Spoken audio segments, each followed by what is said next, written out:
Confused and worried or engaged and excited, young kids are paying attention to politics. They catch snippets on the news, overhear adult conversations, and argue about the election with their friends.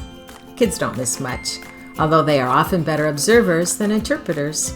And that's why it's incumbent upon parents to step in, to correct misunderstandings, to allay fears, and most importantly, to encourage their kids to become civic-minded. I'm Christine French-Cully, Editor-in-Chief and Chief Purpose Officer at Highlights, and I'd like to talk to you today about how to talk to your kids about the upcoming election. Politics has always made for challenging parent-child conversations, and in an election season like 2020, these discussions can be especially daunting.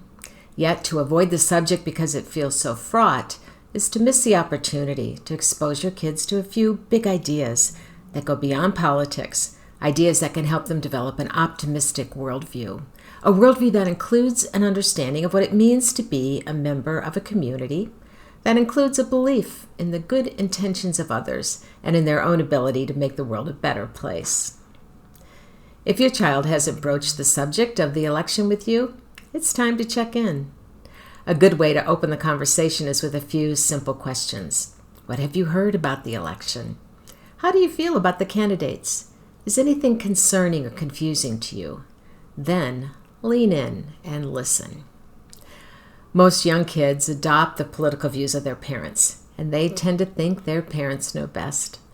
While this conversation is a chance to restate your family's values and tie them to your political views, it is also an opportunity to point out that listening to different opinions is a way to show kindness and respect, especially when we don't agree. Help your kids also see another compelling reason to listen respectfully to the other points of view, because when we do so, it can lead us to examine our own convictions more closely. Sometimes this results in strengthening our beliefs, and sometimes it alters how we see an issue. In a world where politicians tend to stick hard and fast to their talking points, it's good to remind kids and ourselves that a change of mind is okay when new facts emerge. Although your kids may be too young to do more than repeat what they hear you saying, they can benefit from hearing how you decide what to believe. Again, keep it simple. Talk about the importance of asking questions and the need for fact-checking. Explain how you judge the reliability of the news sources you use. In the interest of fairness, be sure to point out that candidates in all parties can misrepresent facts or engage in hyperbole, sometimes for political gain and sometimes unintentionally, out of passion. Certainly, we've seen plenty of bad behaviors from politicians, from name-calling and mockery to bullying. When your child sees this, make it a teachable moment. Letting it go without comment helps normalize it. Call it out as inappropriate, lest your child thinks you condone it. Try to focus your conversation mostly on the issues. As our reader mail regularly reminds us, even young kids have hopes and dreams for the world we inhabit. They write to us at Highlights about climate change, social injustice, public health in the time of COVID, their desire for a quality education, and so much more. What issue resonates with your child? Learning about the candidates' positions on an issue your child cares about is a concrete way to connect the dots between their idealism and the power of voting.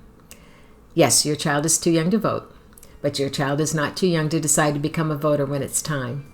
By talking now about the importance of being a responsible citizen and an informed voter, you help them see that they can be change makers. You stoke their confidence, you strengthen their voice, and help them build empathy and optimism for a world that only gets better when thoughtful citizens engage.